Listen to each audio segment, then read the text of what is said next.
2,000 years ago, a man ran an empire during a war that never ended and a plague that killed a quarter of his people. Every single night, by candlelight, exhausted, he wrote himself a private note. Not for us. Not for fame. Just to survive his own mind.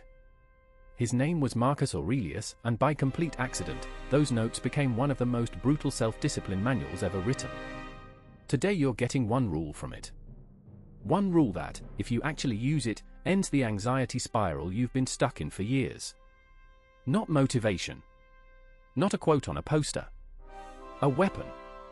Stay with me, because by the end of this you will not think about your problems the same way again. Welcome to the Stoic Forge. Understand who's actually talking to you here. Marcus Aurelius wasn't a monk sitting on a mountain with no problems. He was the most powerful man alive, and his life was on fire the entire time he ruled. War on the border for over a decade. A plague, likely smallpox, wiping out his own soldiers and family. People betraying him, including someone he trusted with command of half his army. And through every bit of it, he never lost his composure in public, not once, according to the people who actually knew him. His secret wasn't luck, or a calm personality he was born with. It was a discipline. Every night he interrogated his own thinking, on paper, ruthlessly. Those pages were never meant to be published. They were a man forging his own mind under pressure, in real time. That's why it still hits different 2,000 years later. This isn't theory from someone who never suffered. This is a battle-tested manual. And Rule 1 is where it starts. Rule 1, the foundation Marcus Aurelius built his entire mind around. Some things are up to you. Almost everything else isn't. Your opinion, your effort, your reaction, your choices, those are yours, completely. The economy, other people's opinions of you, what already happened yesterday, the outcome of something you already gave your best to, none of that is yours to control, ever. And here's the brutal part most people never admit to themselves.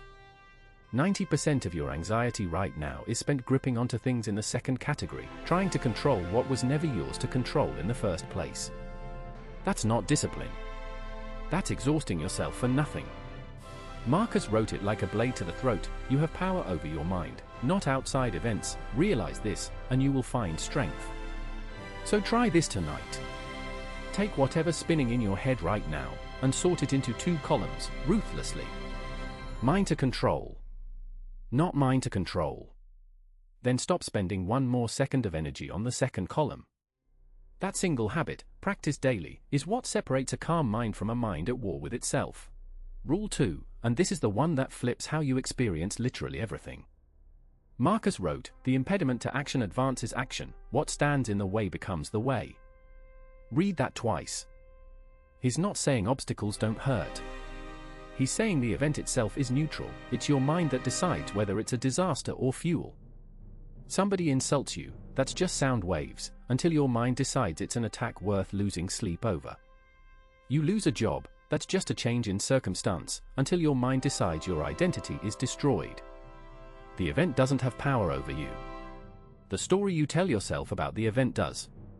Stoics trained themselves to catch that gap, the half second between what happens and how you react, and to own it on purpose. Next time something goes wrong, don't ask why is this happening to me. Ask what does this force me to build. Every obstacle in your way is quietly handing you a choice, break, or get forged into something harder. Most people never even notice they're being asked. Rule 3 is the one that sounds dark until you actually understand it. Marcus wrote it to himself constantly, you could leave life right now, let that determine what you do and say and think. That's not depressing. That's the most urgent motivational sentence ever written, because most people live like they've got unlimited time to finally start. Unlimited time to finally get disciplined, finally chase the goal, finally stop wasting days on things that don't matter. Marcus knew, ruling an empire during a plague, that time was never guaranteed for anyone, emperor or not. So he used the fact of death, not to spiral, but as fuel to act now instead of someday. If you actually sat with the truth that your time is limited and unknown, would you keep scrolling for 2 more hours tonight? Would you keep putting off the version of you that you know you're capable of becoming? Stoics called this memento mori, remember you will die, and they used it daily like a whip to snap themselves back into urgency. Not fear of death. respect for the only time you actually have. So let's put the 3 rules together. Control what's yours, and let go of what never was. The obstacle isn't blocking your path, it is the path. And your time is not guaranteed, so stop rehearsing for a life you haven't started living. Marcus Aurelius didn't write any of this for an audience. He wrote it at war, exhausted, to keep his own mind from breaking. And it still works exactly the same way today, on you, if you actually use it instead of just nodding along. Pick one rule from this video right now. Not all 3. 1. And apply it to the exact thing stressing you out tonight. That's how a weak mind gets forged into an unbreakable one. One rule, applied under real pressure, repeated until it's who you are. If this hit you, subscribe to the Stoic Forge. Ancient wisdom. Modern discipline. Every week, we hand you another weapon for your mind. Now go apply this one.